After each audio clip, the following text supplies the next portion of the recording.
Hi there, I should be live. Welcome to Supercharged Fridays. 166 weeks, 167 weeks. I don't keep track anymore. How are you doing? If we haven't met before, my name is Sonal Behel. I'm a job search and a career coach, and I help people who are going through transitions in their career. And I do this through my one on one coaching with digital courses and with content like this on LinkedIn, on YouTube, on my podcast. And yeah, the messier the career transition, the harder, the bigger the odds, the bigger the obstacles. That is my happy place. If this is something that interests you, feel free to connect with me on LinkedIn. And if you're watching me quietly and you're not saying anything, please comment in the comments and say hello and let us chat. Is there anything I can help with? Is there anything my ecosystem of coaches can help with who are watching us live? We help each other, we support each other. Please feel free to come in. Literally, the second I started this live stream, it starts raining. Cats and dogs, how are you doing? Hi, Risto. How is Friday looking like in Finland? I hope the snow has stopped at least and that it feels a bit more, springy as opposed to winter. Hi, guys. Thank you for tuning in. Thank you for your time. How can I help? Are there any questions about your career? This is an open conversation. We try and make this as easy, friendly, no BS, no fluff, happy hour every Friday. I've been doing this for over 3 years. And yeah, it's one of the best parts of my week. So if you've got any questions, I saw a question earlier from someone that I'm interacting with on LinkedIn. And if he's watching live, he can come and ask. But in the meantime, feel free to ask. I see comments on LinkedIn. I'm also live on other platforms because I had an issue last time. Give me a second. I'm going to put on my laptop because last time I saw that there were issues with YouTube. So I couldn't see YouTube comments, and there were lots of comments on YouTube, but I couldn't see them for some reason, maybe with the broadcasting platform. So I'm checking you guys out on YouTube. If you're watching me and you're writing something and I'm not seeing you, I got you. Let's see. I'm going to put this on mute so I don't hear myself. If you guys are watching and if you have questions, let us get into it. I was right. I do not see questions. I do not see. This is so annoying. I do not see comments on YouTube, even though you guys are writing your comments, but I can't see them. Feel free to bring your questions and happy to talk. Hi, guys. Welcome to a dozen or so folks who are watching live on YouTube. Anything I can help with? We're keeping this open. Let's get into it. Like, hit me up with questions, with concerns. I'll be happy to do what I can. Hi, LinkedIn user. I really miss your sessions to start my career. I'm here. I mean, you miss me in the sense that I'm here. I haven't been anywhere. You're the one who's been everywhere. You're the jet-setting fancy one. Not me, right? I'm getting annoyed now. I'm going to have to reach out to the people in StreamYard that why am I not able to see comments on YouTube? I'm going to start our session with, hi, Clifford. Thank you guys for tuning in from Finland, India, Germany. All right, awesome. I'm going to start with a question which I unfortunately cannot display, which is so weird. I can't display it on the screen, but it's on YouTube. And I'm going to see, give me a sec. I'm going to come so close to the screen that you see everything. You don't, trust me, you don't want to see everything. I messaged you on LinkedIn. I'm going through a career transition. I'm curious about your thoughts on homework assignments. Got it. Homework assignments during interviews. This will be the 6th round, which seems a bit long. Big corporation. What a good question. I'm so glad you asked. Thank you for tuning in live. I know who you are. Amazing that you're here. This is really annoying that I'm not able to see your comment on my big screen, but I'm glad I got my laptop here. So yeah, there's no standard answer. And I think this is a really good question. There's no standard answer to this. I did a lot of the homework type assignments with our medium, like middle level uh, positions, right? And what we would do is we would have them, the differences, we would have them prepared live in front of us. They would be given a couple of hours and they would have to prepare live. I found that a better use of their time and our time.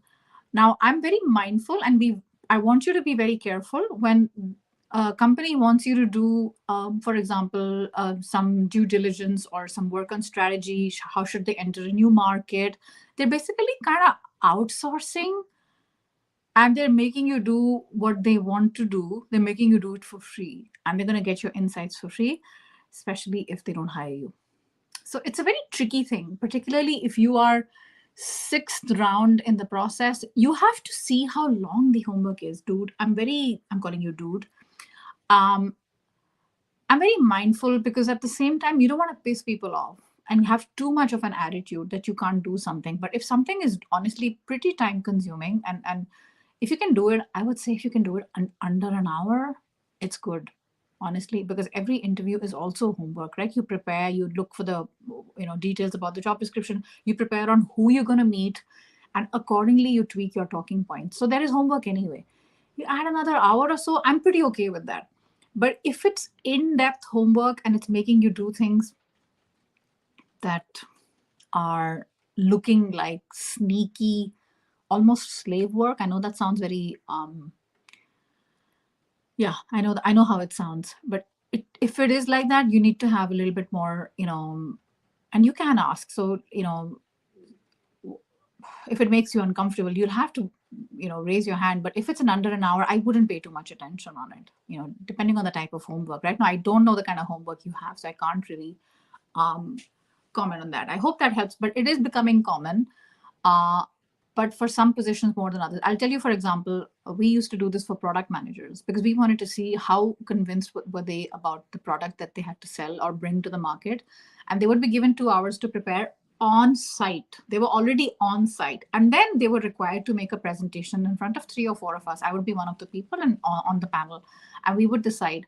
So, we also saw things like how do they deal with questions which are random, unplanned, unprepared. How do they deal with uncomfortable questions? There was always someone who would throw a wrench in the mix and see how they react. Because the role required so much on the job, like critical thinking and what is the word?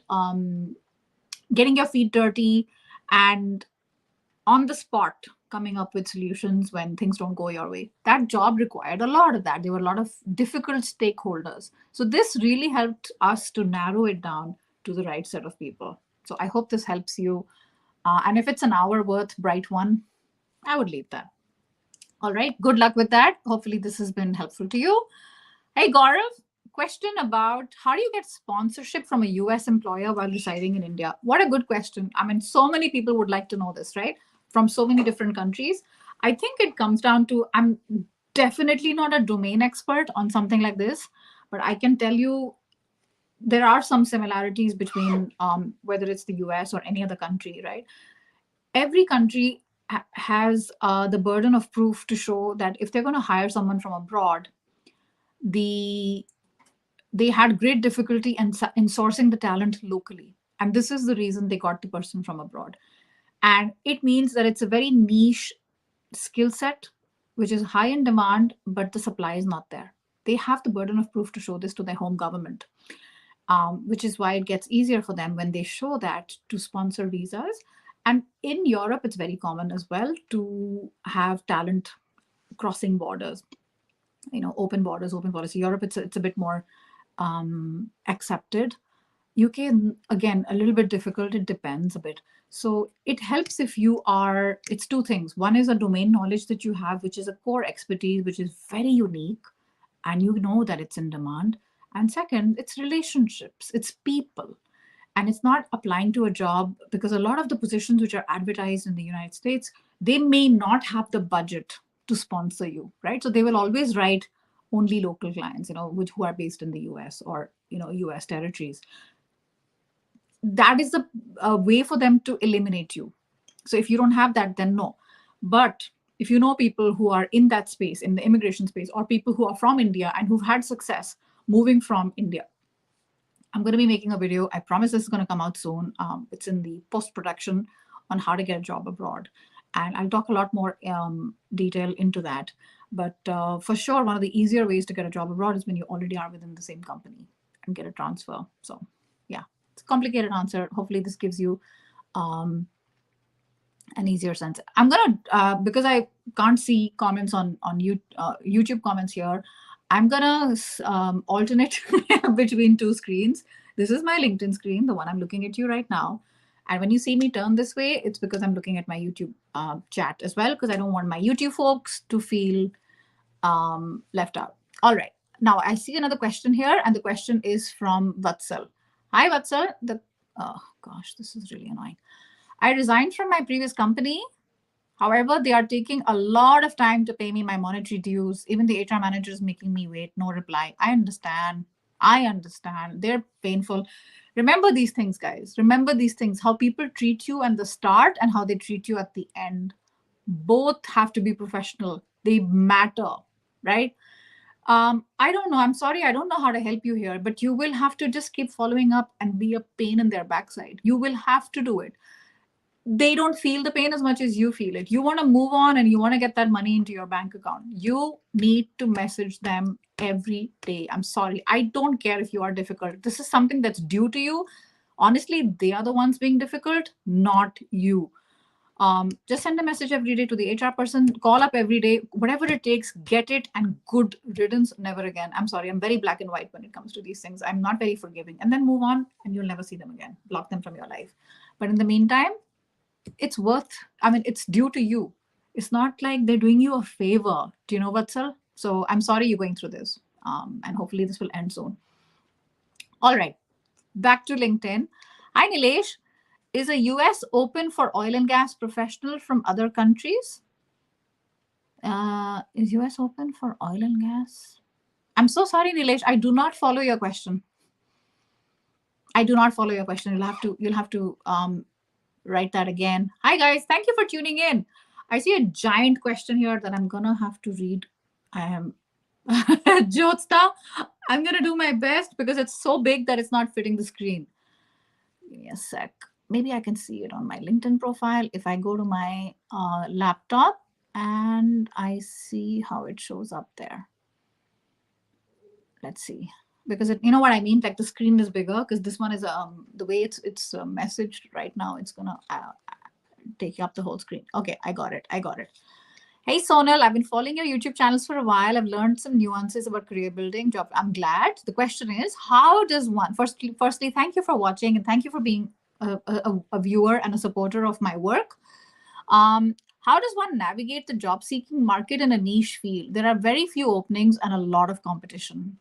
How does one stand out as a potential candidate, especially when you don't have an acquaintance who can refer you? What a good question. What a good question. I did a talk just yesterday. I was with the PhDs and postdocs in Ghent. And we were talking about this because the PhDs and postdocs are very niched in their space. There's so many things. I think this is a topic in itself which can take up our entire 20-30 minutes together. First of all, don't change who you are and don't change what you want. I would start with that. Don't change what you want based on what's going on in the climate, in the job market these days. Okay. Having said that, there's a couple of things you can do. One is the outside part and one is with you. With the outside part around you, you can broaden slightly your search and look at the area that you're targeting, which is very niche. I get that. See how you can look at adjacent roles which are close to that. It's kind of like having eggs in multiple baskets. Okay. And we sometimes can, and this is one thing you can do internally with yourself, because we sometimes can put a lot of pressure on ourselves that the next role has to be the role. It may or may not happen right away. So you can use the next role, which may not be perfect and doesn't check all the boxes, but you can use it as a bridge to go where you want to go, right? That is one thing you can do. And as far as competition is concerned, right? I'm very naive about these things. I don't want to think too much about competition. Think about it this way, and I said this in the talk yesterday, which was people laughed a lot when I said this. How about this? Think about you and how specific you are and how good you are at what you do, right? You have a certain way of approaching, a certain way of talking, a certain way of reaching out to people.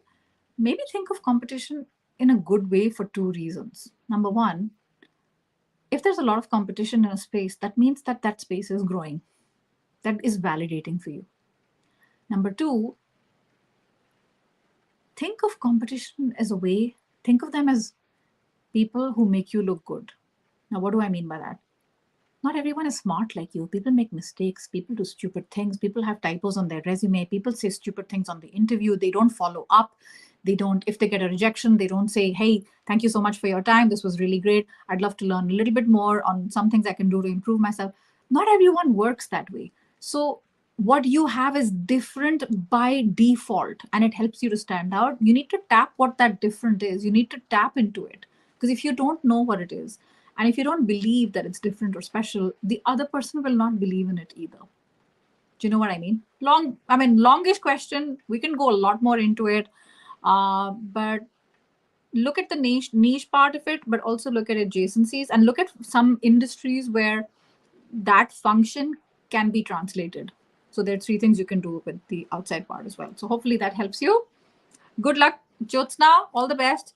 If you want any personalized coaching or anything like that, feel free to reach out to me. I can share what I do, and we can have a discovery chat to see if we are a fit. This was LinkedIn. I'm gonna check out YouTube now in case that's someone's waiting there. Hi, Saurabh. How do you frame a question in an interview about why is the previous employee has left the company in order to understand? That's a good question, Saurabh. So you're asking, how do you ask why? You can just say, I'd like to, yeah. So one of your questions you can ask about, in my CPR approach, company position, recruiter position. It's a very simple question. So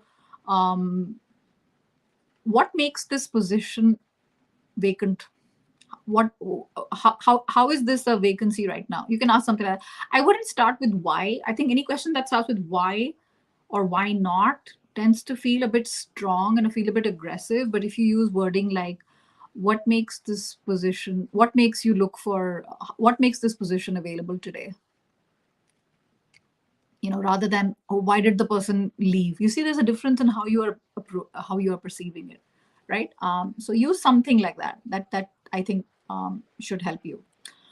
All right. So in case you guys are just tuning in and you're watching me live and you're wondering what I'm doing, I'm firstly, thank you for being here. I'm on two different screens because there seems to be a technical glitch 2 weeks in a row. I'm going to have to get in touch with StreamYard because I also see that my branding is off. Time to change that. My sad, sweet little branding is off. Let me change that and make it a bit more snazzy. Give me a sec. I will join you. Overlay. Cool. Nice. A little supercharged rain. So I'm on two different screens. One is on YouTube and one is on LinkedIn because I'm not able to see LinkedIn comments. Okay. Then, hi there. How is it going? Good morning, Christine. How are you doing? Thank you for joining, Nick. Amazing. Yeah. Why the heck not, right?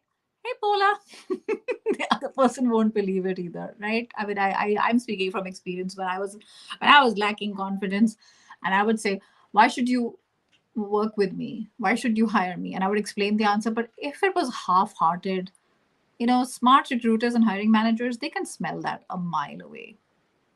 It doesn't really work. I noticed that some of the best companies offer info about the job opening without asking. Yeah, it's Nick, I view this as an exchange of value. There is a two people, one is buying and one is selling. So it's a market. We say labor market and job search market. So it's not like, somebody offering you a job is doing you a favor. Do you know what I mean? You have certain value, you have certain services, and it is an exchange of value.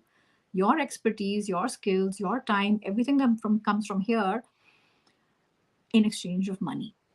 So it's a transactional value for me. And both sides, the more transparent it is, the better it is in the long term for both. I'm very kind of clear on that. All right, YouTube. Are we all right, YouTube? You guys, all good? I think we talked with Saurabh right now. Hey, Preeti Kumar, how you doing? Yeah, let me take this out. All right. The question is, I'm just going to read it out for those who are not on YouTube right now. After a 6-year gap, it's been 2 months since I joined an agency as a talent consultant in Dubai. I'm new to lead generation, making clients, work pressure. I'm feeling depressed. How can I continue? Is there any other option? Oh my gosh, I'm so sorry. Preeti, the first couple of months after a long career pause, like 6 years, like yours, it is rough. I'm not going to sugarcoat it. It is rough. And I'm speaking from experience. I don't have 6 years. 6 years is, I have less than that, but it is rough. It's a workplace change. It's a lifestyle change. It is a routine change, everything. And you're using different parts of the brain which may have been dormant for a while, right? Listen, it's gonna get better, I promise you. Okay, you gotta sail through it. Having said that, I want you to pay attention to things like feelings. We don't talk about feelings on Supercharged Fridays. Yeah, we do, because our feelings are telling us something all the time, and our gut is always telling us and it's communicating with us. And when we choose to suppress it and ignore it, is when a lot of times burnout happens. So if you like the work you do, I know this will be a phase and it'll be okay. But if you're not enjoying the work, you don't necessarily see the value, or you feel a bit icky, um, you know, and people say it doesn't matter, you gotta do work you hate. Somebody just told me this in the morning. I was recording a podcast with an amazing guy, LinkedIn top voice, Neeraj Kapoor, and he was told by someone, you need to do work you hate. Doesn't matter. You need to make a living and put food on the table. He said, why does it have to be work I hate? Right? And I'm also thinking, right, this is not the 1920s and 1910s with depression and industrialization. And we've evolved as a culture, as a human race.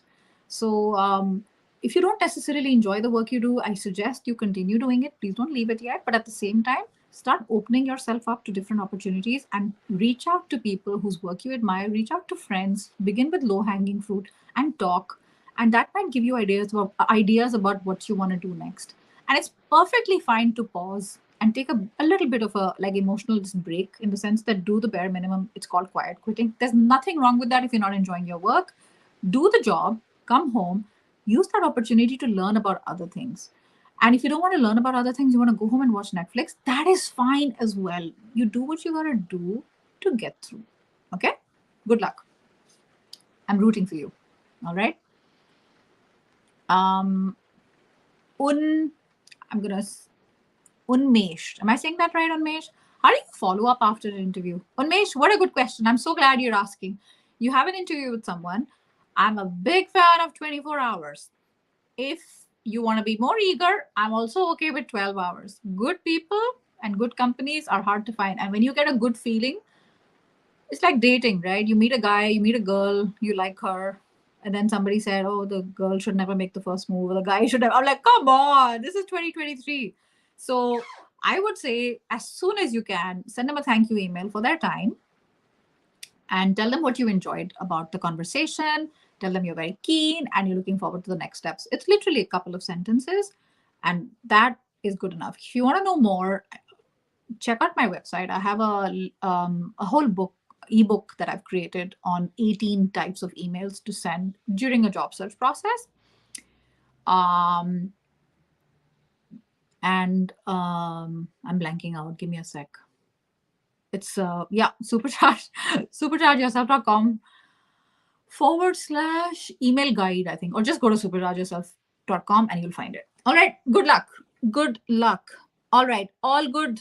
Preeti, all the best to you. Shailesh, how is the software industry hiring right now? You hear a lot about layoffs and things, and you think it's only happening, like only bad things are happening in the software industry. There's a lot of B2B, there's a lot of SaaS companies that are continuing to grow and thrive and boom. So do your homework, right? I can't answer this. It's a very blanket question. Totally depends. But many are hiring. Of course, they just have to find out who they are. You need to talk to people. It's easy for me to say I'm not looking for a job right now, but there's a lot of companies that are practically founded that were not based on venture capital money from Silicon Valley. There's a big world outside Silicon Valley. There's a big world outside Facebook and Amazon and Netflix and Google and Facebook. Huge. So we need to learn more about it. Yeah, I knew you would say that. There's a lot of layoffs. Yeah, exactly. All right, let's get back to LinkedIn. Hi, Veena. It's a longish question. I'm just going to make sure I read it on LinkedIn because I'm finding it difficult to read here. Let me see. Oh, no, I can manage it on one screen. Okay. Hi, love your energy. Thank you. Thank you for being here. I've noticed a question. I have a question to understand what is more required than experience and work switch to what is, sorry, slow. Okay, I can see that its question is here and it's easier to read. I'm going to put it on a bigger screen. I don't know. Do I need glasses? Am I getting old? I don't know what's going on. What is more required than experience and work to switch within domains in HR, like HR ops to learning and development? What a good question. I think experience helps, but it's a catch-22 situation. How can I get experience in learning and development if I'm applying to a job in learning and development, right?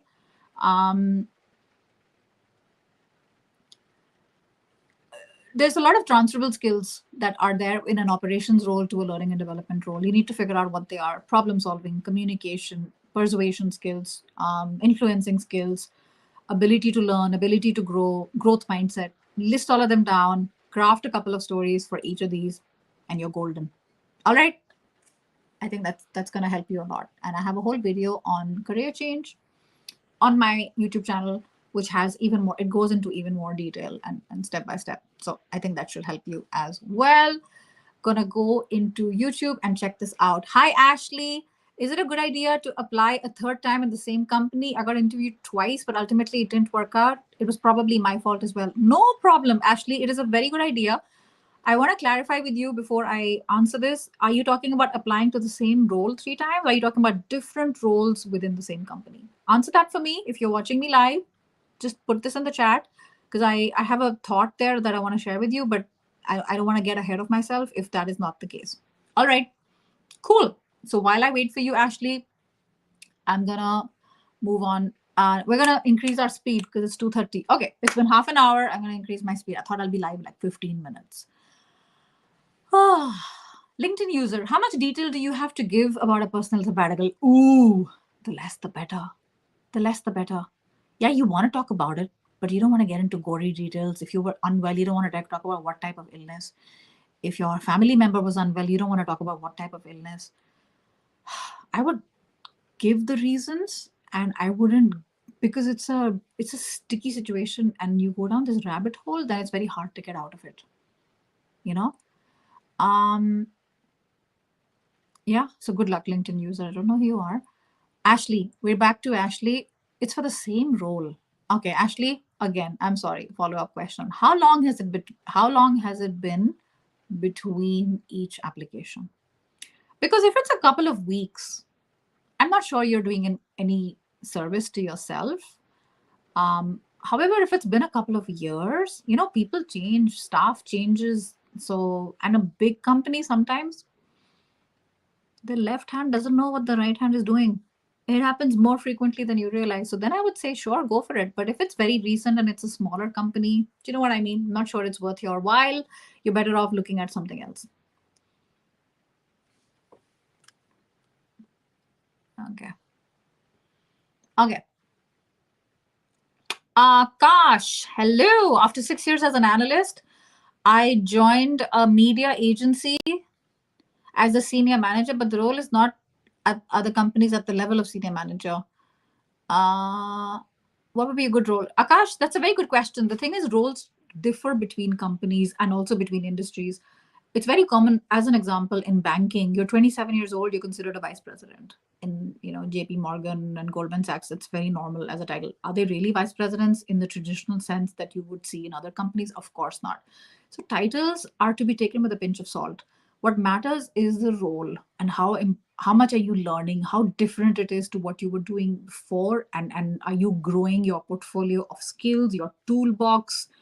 If its answer is no, then I don't know. May not be the right role for you. May or may not be the right role for you.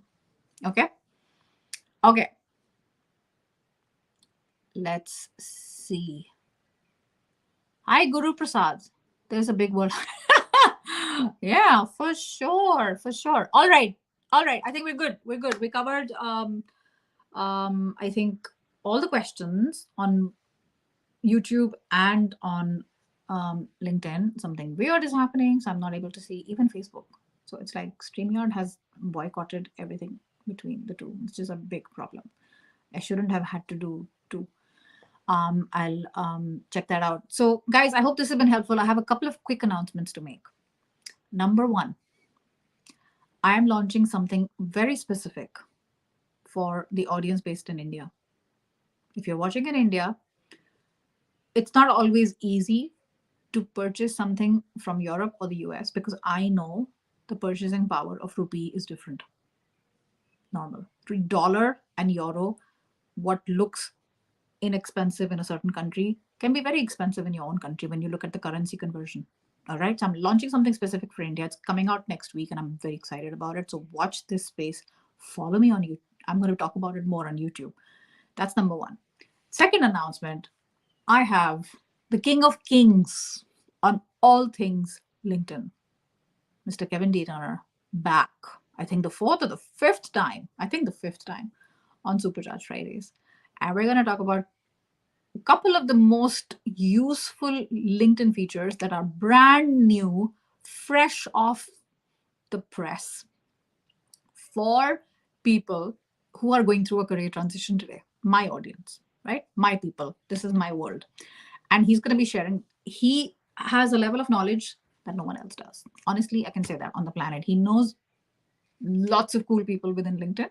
He understands how the platform works. He has an extremely high knowledge, a futuristic way of approaching things, and he's way ahead of his time. So he's been doing this since 2011, full time. That's what he does. He runs his business, and I'm honored to have him back on Supercharged Fridays, 31st March, 2 p.m. Central European time. And last announcement is Europe is going to go through finishing with daylight savings this Sunday. So we are going to that's going to result in time change. If you're watching in Asia, you guys are the best and the coolest because you don't do all this daylight drama that happens in the Americas and happens in, I think, Europe and Africa as well. If you're watching in the Middle East and all that, it never happens. So keep this in mind. So for example, if you're watching me in India right now, it's, you started at 6:30 p.m. So it'll be a little bit after 7 p.m. for you. Keep in mind, starting next week, my 2 p.m. will end up being your 6:30 p.m., your 5:30 p.m. in India. So just keep in mind the time change. It happens every year. I've been doing this for 3 years, so this is nothing new. Thank you guys for being here. Hi, Nick. Appreciate you watching and joining live. Appreciate your time, guys. Thank you so much. Have a lovely Friday and a lovely weekend. And I shall see you next week with the one and only Kevin D. Turner. And if you're watching me in India, continue to watch me on YouTube. I got some amazing stuff that is going to be super duper helpful. I know it's going to make a big difference. Have a lovely Friday and a weekend.